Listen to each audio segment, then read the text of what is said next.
An author and journalist was among at least a few people who stumbled upon a very strange discovery yesterday about how the Trump administration went about calculating which countries should be hit with what reciprocal tariffs. It's so simple that it seemed improbable that they would have done it this way. But I think initially my reaction was just like, no way. And then it was like, oh, yes, way, of course. I'll show you the math trade experts say is so crude and misleading.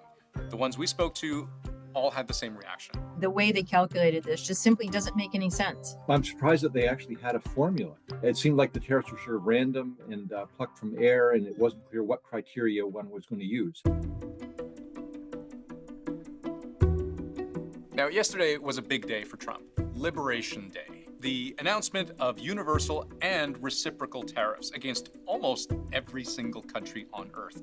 And the key prop of the afternoon was this chart. It's very windy out here. We didn't want to bring out the big charts because it had no chance of standing. That giant board was page one of a list of new reciprocal tariffs against more than 180 countries, which is almost all of them. And you can't make it out so far away, but if I show you the original image that board was made from, you can see the second column corresponding to each country is labeled in fine print, tariffs charged to the USA. And then in even finer print, including currency manipulation and trade barriers.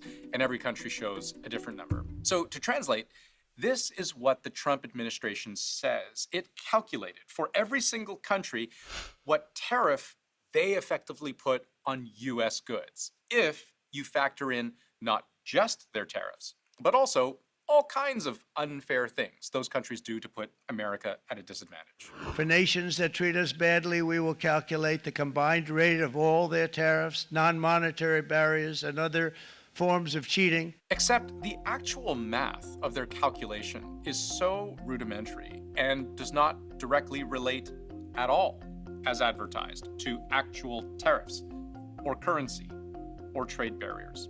What they appear to have done was to take the US trade deficit in physical goods with each country, divided by total US imports of goods from that country, turn that into a percentage, and that's it. That's what they misleadingly call tariffs charged to the USA.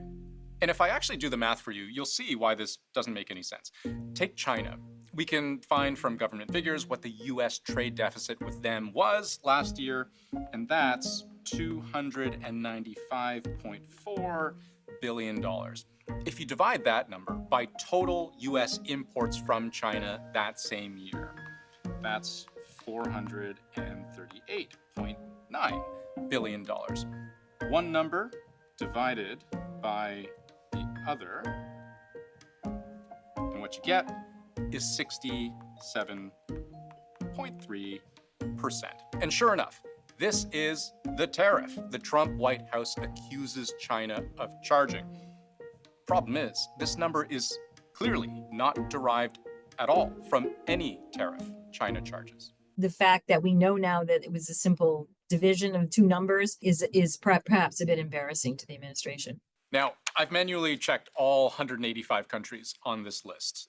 It took me about 3 hours, and every single tariff appeared to have been calculated this same way. The White House would eventually publish this explanation, where they show a more complicated looking formula, except we can break this down too.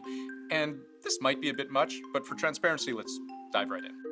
The effective tariff rate, that's this series of symbols and letters on the left, that's what they're trying to figure out for each country, right? And to get there, they take into account how sensitive customers are to higher prices and how likely prices are to increase, which they set at 4 and 0.25, respectively.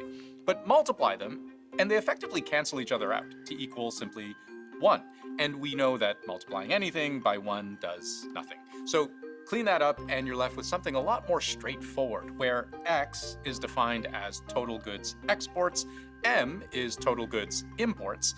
Subtract one from the other, that's what a trade imbalance in goods is. And if it's a deficit, that divided by total imports is basically what we said from the start. It doesn't even attempt to measure what those tariffs are. They're not measuring other countries' tariffs. It's not measuring other countries' non-tariff measures. It's not even measuring currency manipulation. It's just taking the trade deficit as an ipso facto reflection of those things. Now, the thing is, if you really think about it, you can kind of understand why the US government would see their math as some kind of approximation for how unfair each country is being. Because mathematically, what you're doing when you take a trade deficit divided by total imports is you're measuring what percentage of what that country sells to you goes unmatched by what you sell to them.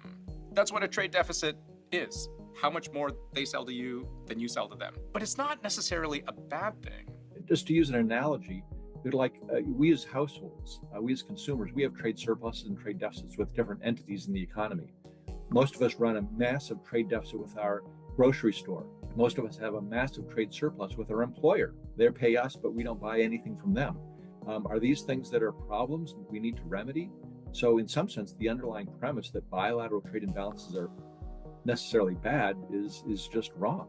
But Trump thinks they're bad. He would prefer to be the seller making money as opposed to the buyer spending it, which he's allowed to think. But again, this claim of his that all these numbers on this list are effectively the tariff rates that countries charge the US when they're just not at all, and then to use those simplistic calculations to in turn inform the actual reciprocal tariff that, as a matter of official trade policy, the US is going to then impose on actual products from real businesses all over the world. You're going to have a lot of people out there believing something that's not true, namely that Vietnam has a tariff rate of 90% on US exports and Cambodia has a tariff rate of 97%. So that's just bad, right? It just gives people a false view of the world. You know, Trump wields tariffs as a serious weapon of global trade. The word tariff to me is the most beautiful word in the entire dictionary, okay?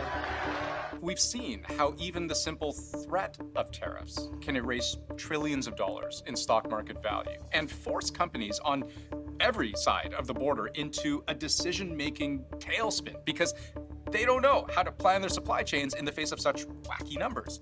We may have short-term some little pain, and people understand that. And Trump would say this works towards a noble and important goal, which is to restore the economic engine of American manufacturing. Except this most recent attempt to level the playing field, it isn't supported by sophisticated models or rigorous analysis. It's a shortcut, an oversimplified reduction arbitrarily divided by 2.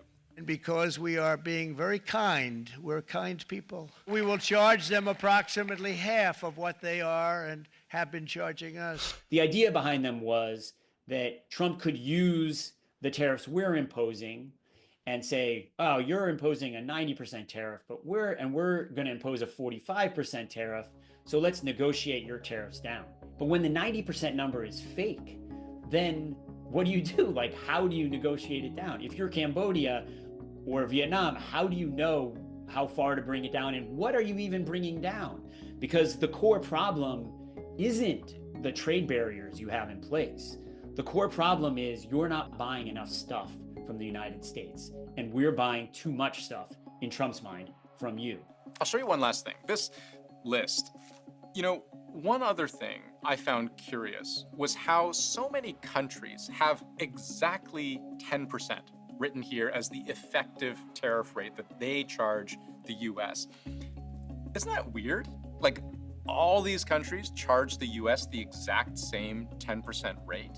Well, again, I checked every single one, and all of them, all 115 of them, actually buy more from the US than they sell, which gives the US a trade surplus. As in, by Trump's definition, these are the countries the US currently rips off.